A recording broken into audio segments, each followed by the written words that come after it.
Hey everyone, welcome to the Good E-Reader Radio Show. This is Michael, and today we're going to give you some of the top stories of the week, and this way on YouTube, Spotify, Apple Music, and everywhere else where a podcast can be listened to. You can kind of get a sense on what's happening in the e-reader world. The Kobo Clara BW now has a larger battery, but only for residents outside of North America. So it has received a small refresh as a slightly larger battery. The old version had a 1500 milliamp battery. The new one has a 2000 milliamp battery. And you are looking at serial numbers. So if it starts with N365, that's the old one. Whereas the new one starts with P365, and that's the 2000 milliamp battery. So a lot of people are saying on social media, Reddit, and things like that, that it's only Europe, like the UK, Spain, France, places like that, that the new version is. It's not being sold on the Kobo website, but people are saying when they bought them from Amazon and they looked at it that they're getting like the most recent one. And so battery life jumping from basically 500 milliamps will give you about another week of battery life. So that's another week that you're not going to have to charge your device. And this is the first time that Kobo has ever really done something like this, a mid-life cycle refresh without really talking about it very much. Why this is a story? Well, people were saying that they bought new Kobo e-readers and they weren't able to jailbreak it or install co-reader on it, and that is because of the new refresh of the Kobo, and it just happened in late April. So that's when they were manufactured, and now they're actually being sold. Best unlimited ebook subscription sites. Story that we wrote on our website, goodereader.com, just to give you a sense on what we have picked. Kindle Unlimited, by far the most popular ebook subscription service in the world. They constantly have promotions where it's free to sign up for a couple months. If you buy a new device, you get like 3 months free. One of the big benefits of Kindle Unlimited is not just ebooks, which you actually get quite a good selection. I remember Kindle Unlimited like 5-6 years ago. It was really Harry Potter, the Hunger Games that were the big draws, and it was a bunch of like indie author slime that was on the platform. But now you got things like Colleen Hoover, Lucy Score, Sapiens: A Brief History of Humankind, and you have all sorts of comics, audiobooks, graphic novels, comics from Comixology. But you could also get magazines now. Amazon closed their newsstand, which was the way that you would be able to subscribe to magazines and read them on your Kindle or on your Fire device and things like that. And so all of their magazines gravitated towards Kindle Unlimited. So USA Today, Reader's Digest, Men's Health, People Magazine, Bloomberg Business Week, The Economist, things like that. It's in a lot of countries. So U.S., Canada, Mexico, UK, Brazil, Japan, India, France, Germany, all over Europe. Kobo Plus is also a good one. They have about 1.3 million ebooks and 100,000 audiobooks. It's located in about the same countries, but mostly in Europe. They have different subscription plans, so if you just want books, you can subscribe to that. If you want just audiobooks, you can subscribe to a standalone plan, and then they have both, so both ebooks and audiobooks that you can do. Everand is popular. It's basically formerly known as a Scribd. They have like the big 5 publishers on the platform. So you will get the New York Times bestsellers, all of like the, all the really popular things. Although they have 2 tiers. They have a standalone price for one premium title and a plus plan. So you get 3 titles per month, and yours to keep as long as the subscription's active. They also have Everand Originals. Overdrive Libby, my personal favorite. We don't really have to talk about that. It's basically Overdrive is the most popular digital distribution system for like public libraries, Canada, the U.S. and Europe, and Australia, New Zealand, and everything like that. You could use apps. You could read them on your Kobo e-readers. It's pretty good. Epic is a good one. It's basically designed for kids, so 12 and under. They have about 40,000 audiobooks. Storytel is pretty popular. They have like 800,000 audiobooks on the platform. So it's more of an audiobook platform. Blinkist is good. It's pretty well summarizes like nonfiction titles, and 24 Symbols, which is getting to be pretty popular. If you are a fan of Audible, they are having a site-wide sale. It ends today, so a publication date. You can get about 85% off audiobooks. The Pocketbook Verse e-reader, the light one, it just came out. The Kindle Color Soft e-reader is on sale for bundles. And Kobo just issued a software update for the Clara BW and the Kobo Clara Color. Just general bug fixes and enhancements. They haven't released new software for anywhere else. In terms of e-paper news, e-ink wants to sell e-paper panels at the same price as LCDs. So they said during a shareholders meeting that that they are focusing on large e-papers, which is a strategic shift away from small e-reader screens. So it brings new challenges in quality standards, production scale, and wholesale transformation. E-Ink believes through sustained innovation and deep ecosystem collaboration, large format e-color displays will be a significant driver of growth.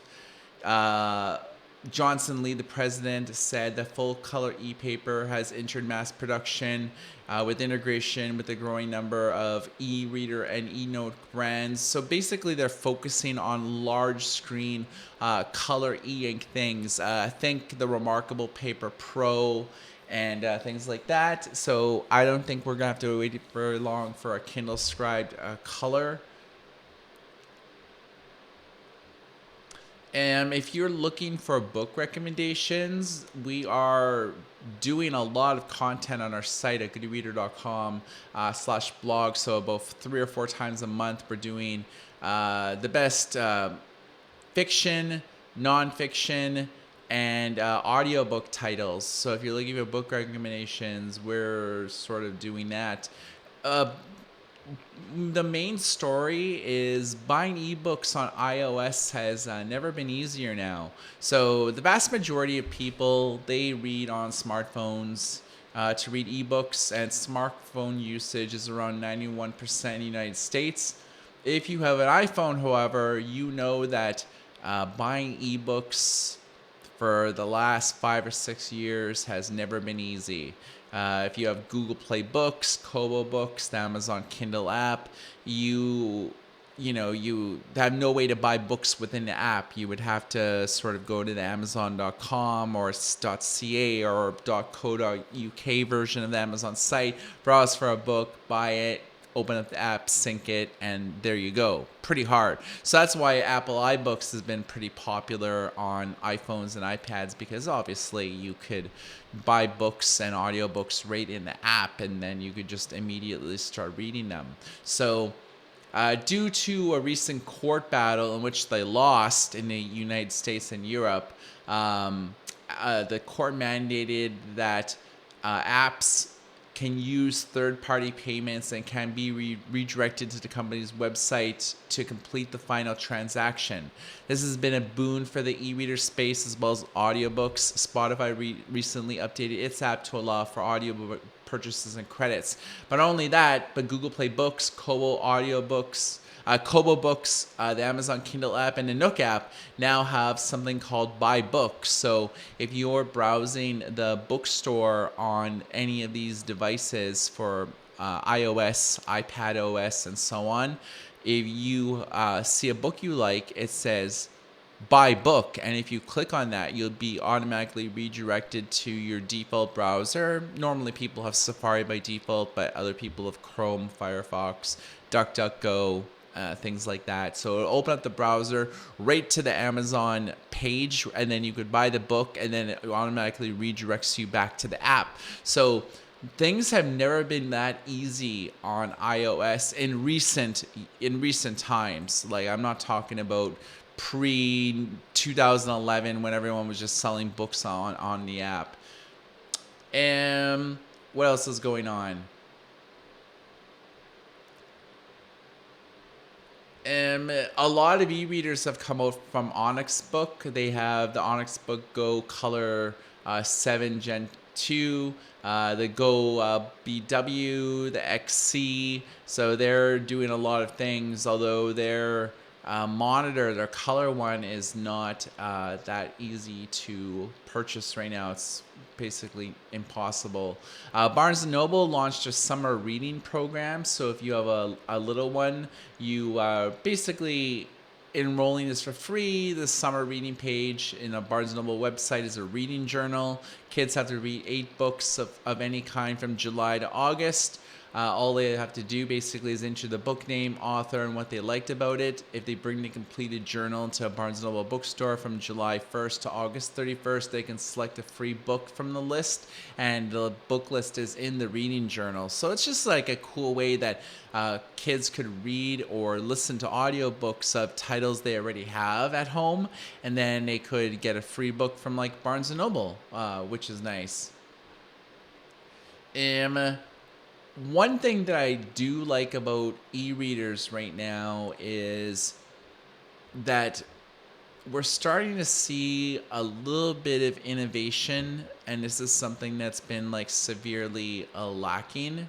There is a dual screen e-reader that's going to be probably coming out by the end of the year. This is something that all of like the big websites like picked up on. So it's like a foldable sort of e-reader, and people are starting to like that sort of thing. So it's called the Mooink V, and they first started in April, mid-April or so. They unveiled it at Touch Taiwan. It's made of aluminum magnesium alloy, and it has a little bit of a foldable crease, but it's like a full color e-reader using e-ink gallery, which is pretty exciting. It's the first time that we've ever seen like a color foldable with that. So you can fold it up in your pocket, and you really don't need like like a case and stuff like that. No word on pricing or anything like that, but we're looking at probably by the end of the year. So this is done by a company based in Taiwan called Readmoo. They have like a pretty popular bookstore there, but all their devices are pretty well in English, so you could sideload in your own content. So this would be relevant for people. It's sort of almost bringing me back to the Entourage Pocket Edge, which was a dual screen that opened and closed. One screen had like an LCD screen, and the other had like a black and white e-paper screen. So I think it was like a little bit before its time. I think if it got released now, it would have sold really well, whereas those came out sort of like 2012, 2013, when Kindle and Nook and Amazon were like the standards. Onyx Book was just selling stuff in China, and Pocketbook was just selling stuff like in Europe. They weren't really selling things internationally at that time. So I think it's just interesting that we're starting to see more alternatives to the Onyx Book Palma, which is form factor of like a phone, but it's an ebook reader in your pocket. iReader Tango is sort of like their answer to it, but at the same time, it's not the easiest device to buy if you're an English speaker. If you speak Mandarin or Cantonese, it's like a little bit easier. And so we have come to an end of this week's edition of the Good e-Reader Radio Show. Hopefully you've enjoyed a little bit of a weekend review. And for goodreader.com, my name is Michael, and everybody take care.